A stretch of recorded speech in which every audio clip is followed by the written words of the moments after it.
It seems nutty. It seems a little bit broken. Its base attack is a little bit way too high.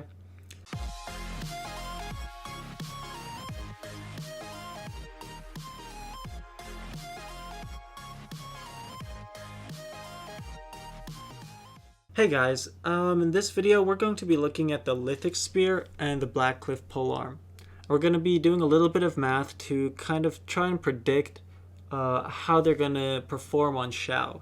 I want everyone to remember that these are speculative calculations. They don't guarantee that this is how the Lithic will act on Xiao because neither of those two are in the game. The values for the Lithic were taken off of Honey Impact, which is a website, and it seems to have some pretty good info sometimes. But none of these numbers are confirmed or guaranteed, so we're just doing math here, and it's all speculative. So the main thing that we need to know about both of these weapons is what exactly do they do.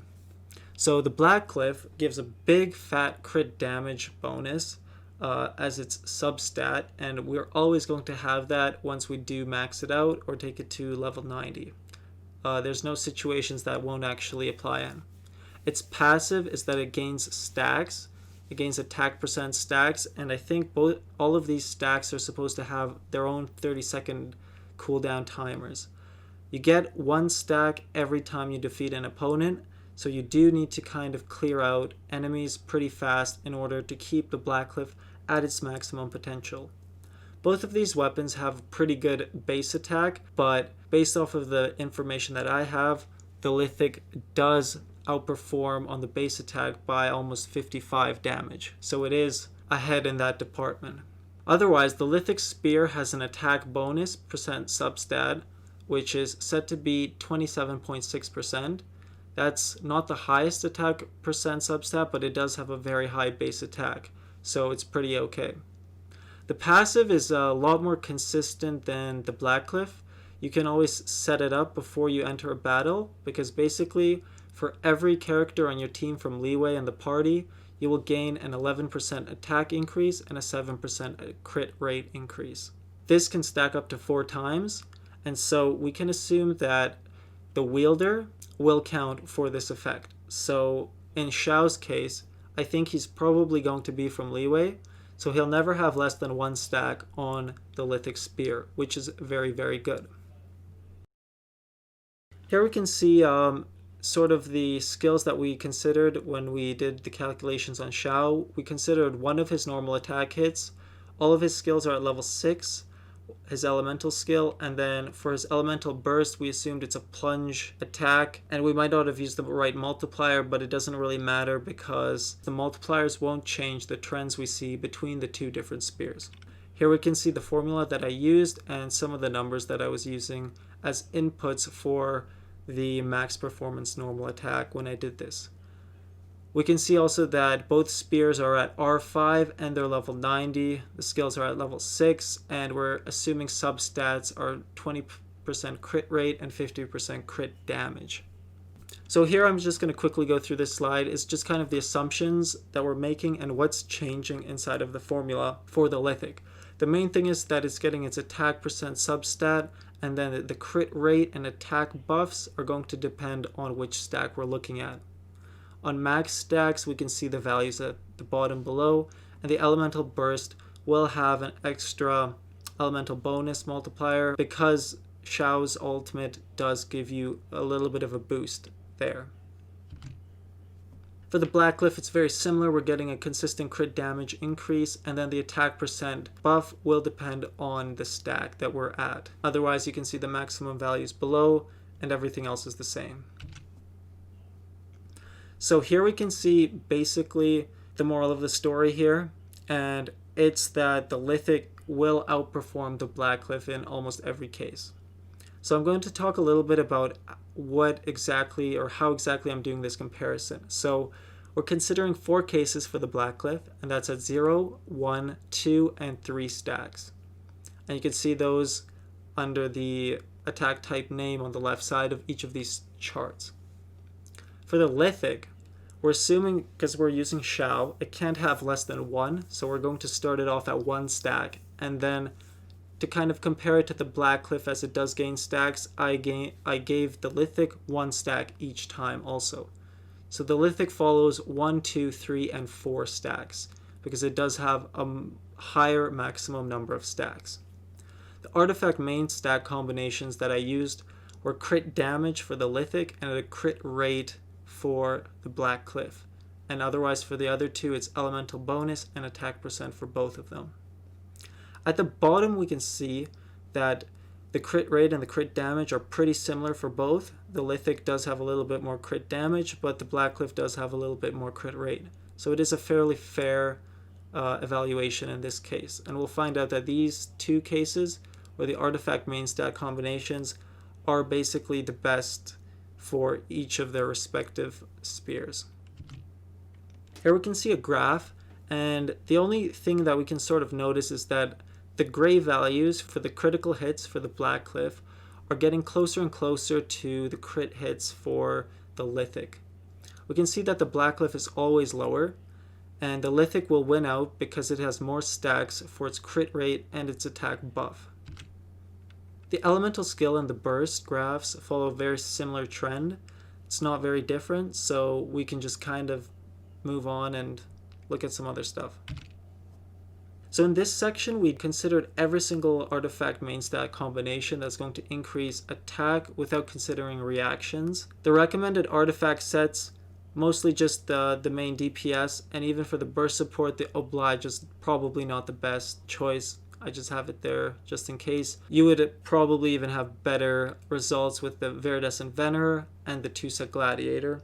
The Oblige has a problem that it might not actually, the 2-set effect might not apply to Xiao throughout his whole ult. It might just work for the activation, and in that case it's not very good. We're considering each of these artifacts are 5-star, max out level 20 artifact for its main stat.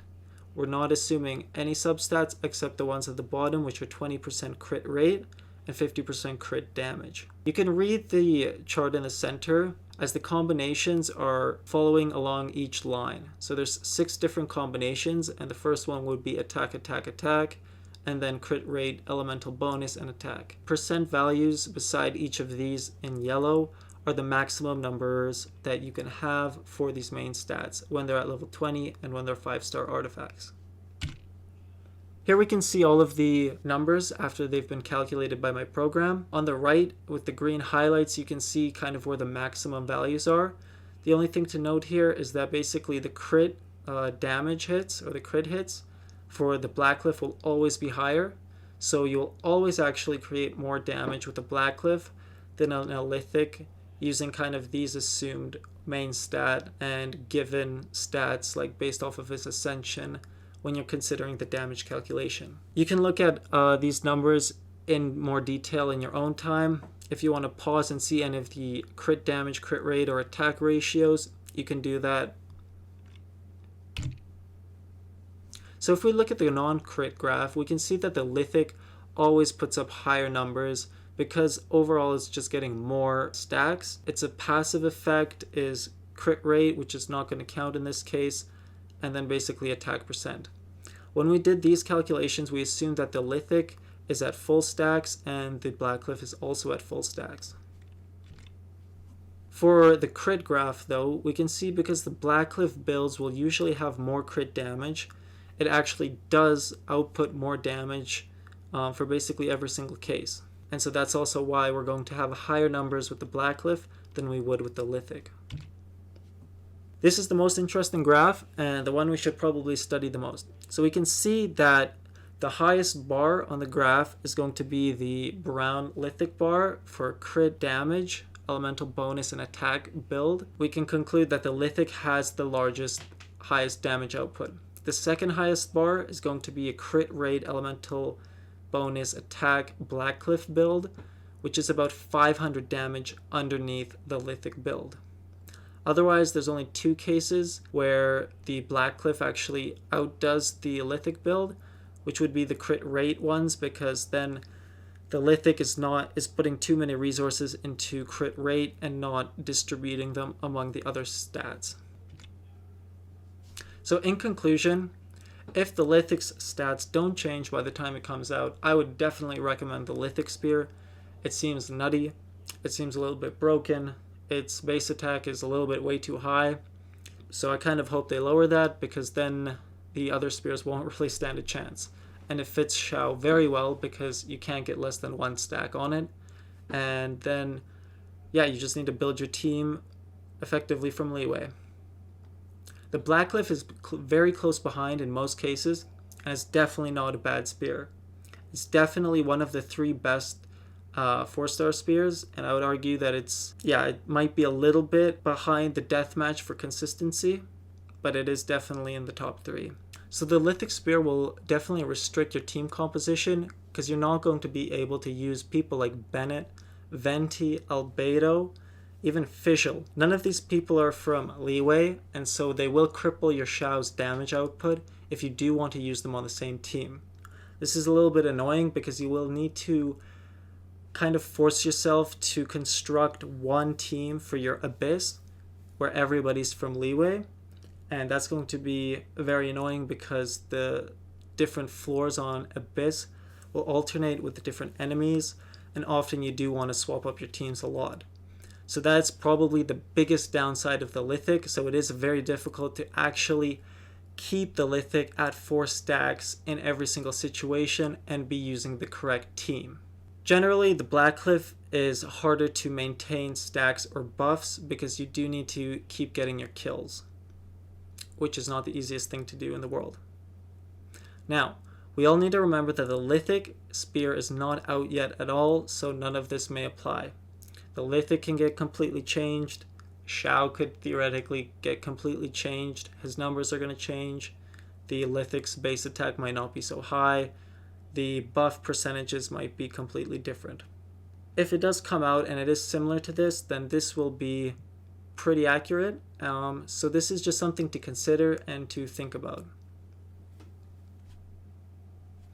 One comment I'd also like to make is that I saw a comment on Honey Impact that the Lithic might actually not be coming out in 1.3, which is what I originally thought, and I was replying in some of the comments that it might come out at that time, but it might come out later. So once again, this is literally just a kind of imaginary spear. It doesn't exist at this point in time, so we can kind of make decisions hoping or assuming that it will show up sometime in the near future, but it might not pop in a 1.3. We didn't see it in the 1.3 stream, so it might be 1.4, 1.5, or even 1.6. So again, if you don't want to wait too long for the Lithic, something like the Blackcliff will definitely work very well until that time comes, and you should always have multiple weapons, so it's not really that bad. As we get more and more characters, we're going to have more and more polearm users, and we will probably want more and more weapons to give them. So having an extra spear lying around is definitely not a bad choice. Yeah, I hope if you liked the video, please like and subscribe for more kind of Genshin Impact math content. For our next topic, I'm actually going to be comparing all of the spears for Xiao, and that includes the 5-star spears. But yeah, please like and subscribe, and see you in the next video.